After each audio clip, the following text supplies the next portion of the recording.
Attention mga SSS pensioners, importanteng mga petsa ang dapat niyong tandaan ngayong buwan ng February. Dapat alam niyo dahil mahalagang mangyayari magaganap sa mga petsang ito. Pag-uusapan natin sa video na ito. Hold up.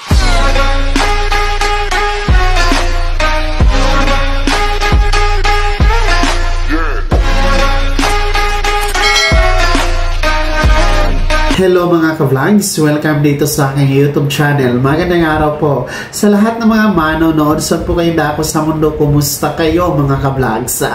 Eto ha, mga pensyonado ng SSS, mga importanteng petsa ngayong buwan ng February. Dapat alam niyo ito, mahalagang mangyayari magaganap sa mga petsang ito. Mamaya-maya isa-isahin natin yan, pero bago ang lahat, kung bago ka pa lang dito sa aking YouTube channel o di kaya hindi ka pa nakasubscribe, click nyo muna ang subscribe button na nasa baba. Huwag nyo kalimutan na pindutin ang notification bell, ilagay nyo po sa all para naman updated ka sa lahat ng mga videos na aking i-upload. Ayan ha, mga pensyonado ni SSS, tandaan ninyo, itong buwan ng February ay meron pong mga mahahalagang petsa na dapat ninyong tandaan dahil meron pong mga mahahalagang mangyayari o magaganap sa mga petsang ito.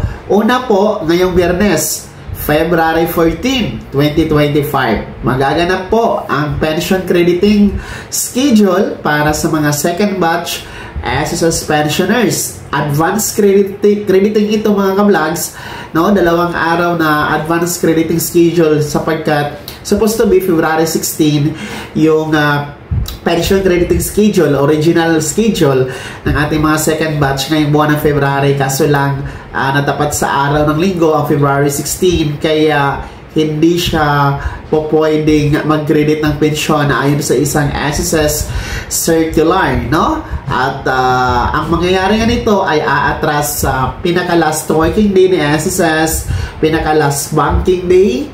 So yan po ang February 14, ngayong Biyernes po yan. So asahan nyo po na makikredit sa inyong ATM card mga second batch SSS pensioners na meron pong date of contingency o yung merong araw ng kapanganakan, araw ng pagkasakit o araw ng pagkamatay mula 16th day of the month to last day of the month.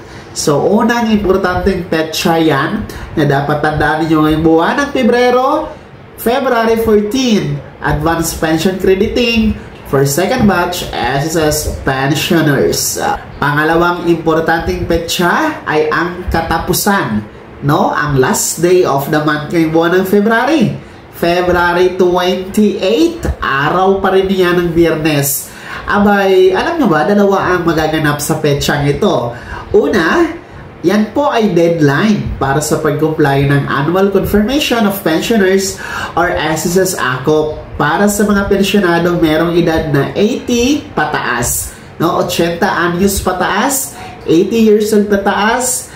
Kung kayo man ay retirement pensioners, survivor pensioners, total disability pensioners, dito ka man sa Pilipinas o nasa abroad, kayo po ang nire-required ng circular ni SSS, yung 2023-013 na may title na Revised Guidelines on Annual Confirmation of Pensioners Program na nire-required tuwing birth month ang mga 80 anyos pataas na mag-comply ng Annual Confirmation of Pensioners or SSS ACOP. So, gaya nito, buwan ng Pebrero, kung itong buwan na ito ay nagdiriwang kayo o magdiriwang pa ng kaarawan, no? Kahit anong petsa, from February 1 to February 28, abay, ang deadline ha, February 28.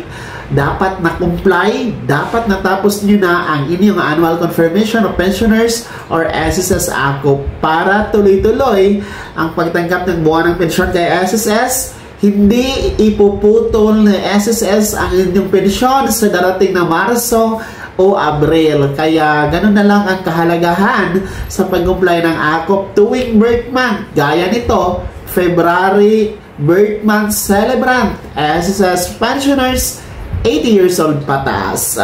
And kasunod nitong deadline ng Annual Confirmation of Pensioners or SSS ACOP ngayong February 28, abay, good news naman para sa ating mga first batch SSS pensioners dahil ang inyong March pension crediting schedule ay maa-advance na isang araw. Supposed to be March 1. Pero kung makikita niyo sa yung kalendaryo, March 1. Natapat na naman sa araw ng Sabado.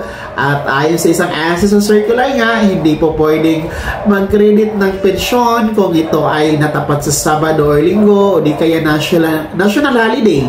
Kaya ang mangyayari ay i-atras pa rin sa pinaka-last working day ni SSS, pinaka-last na banking day ni SSS. At yan po ang February 28, araw ng Biyernes, no? So, isang araw yung advance crediting ng ating mga first batch. Para yan sa March, ha? Marso na pensyon ninyo, ma-advance February 28, mga first batch. Yung merong date of contingency, araw ng kapanganakan, araw ng pagkasakit, araw ng pagkamatay, mula 1st to 15th day of the month.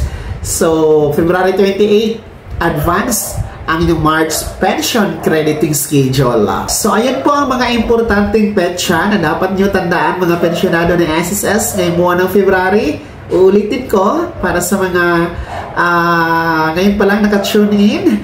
Una, February 14, advance crediting schedule para sa mga second batch.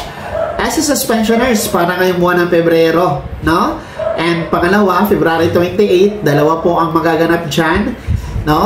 Sa petsyang yan, February 28, una, deadline po ng ACOP compliance para sa mga 80 years old pataas na pensionado na merong birth month ngayong buwan ng February, at pension crediting schedule advance para sa mga first batch sa kanilang March pension, mga ka-vlogs. Kaya naman mga pensionado ng SSS, ano po yung komento sa balitang ito? Ano ang yung reaksyon sa mga petsyang ito?